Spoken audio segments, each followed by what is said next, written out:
What up? It's Jimmy from odds.com. This is a clip from my big NHL show. To check out the entire show, hit the link at the bottom of the screen. It's available exclusively on odds.com. We move on. 7 p.m. Eastern, New York Islanders at Washington Capitals. We're at Capital One Arena in Washington, D.C. Islanders open up at minus 140. Money comes in on the Capitals. They're anywhere between minus 129 and minus 140, depending on where you shop.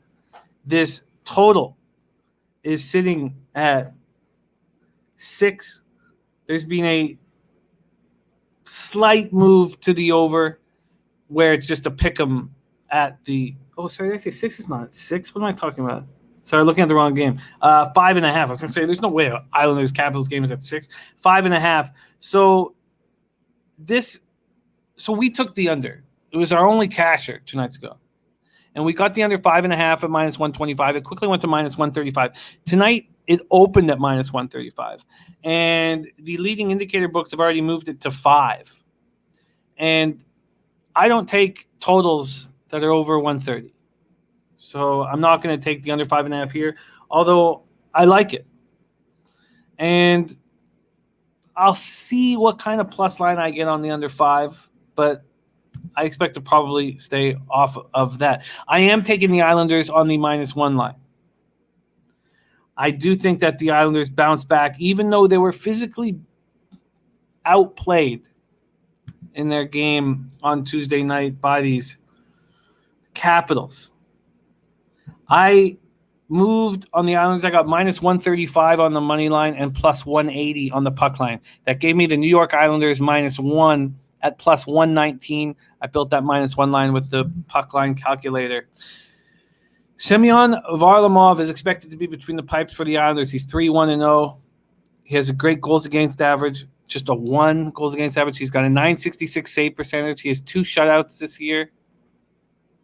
And I expect him to be very good again. He's going up against Vitek Vanecek, 3-0-2, 2.69 goals against average, .918 save percentage, 0 shutouts. He wasn't even supposed to be on this team, although he was, I believe, a third. He might even be a second-round draft pick. I think he was a third-round draft pick in 2017, I want to say. So it wasn't like he's not a highly thought-of goaltender, but it was King Henrik Lundqvist that was supposed to be the backup. And Vanecek is being forced into the scene, and he's looked good. He's playing well. The Islanders' special teams, you can always count on their penalty killing. Again, 84.2%, right in the top 5 of the league. It's a power play that doesn't strike enough, and Barzal is the only guy you can really count on. He's hitting at 16% his power play. This Washington Capitals power play has been spectacular, and it's continued to be spectacular even without Ovi and Kuznetsov out there or Orlov. It's rolling. 35.7% power play rating. You can thank Backstrom and Oshie and Carlson for keeping that so strong. Their penalty killing, 76.9%. We'll start with the Islanders. They were completely out-hustled by an undermanned Capital squad, especially early in the game. I guess they came into this spot thinking without seeing Ovi and Kuznetsov on the other side that this was going to be an easy win. And we know this Islanders team thrives as an underdog. And maybe it was a little different mindset for them coming in as a big favorite. Well, they got slapped in the face.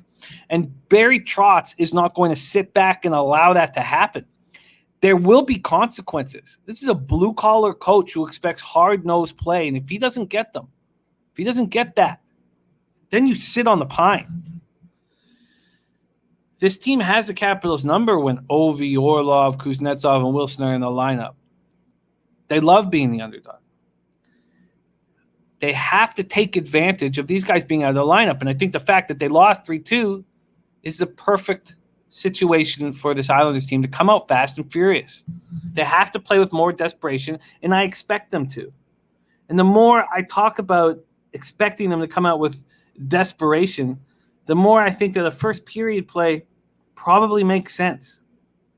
It's not available. But the first period play on the Islanders come out fired up probably makes sense. So I'm going to add that here to my notes. See what that is.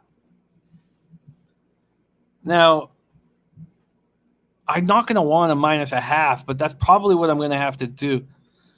I'm not going to take them at minus 135 or minus 140 on the first period. I'm not going to make any bets that are over minus 135 all year long.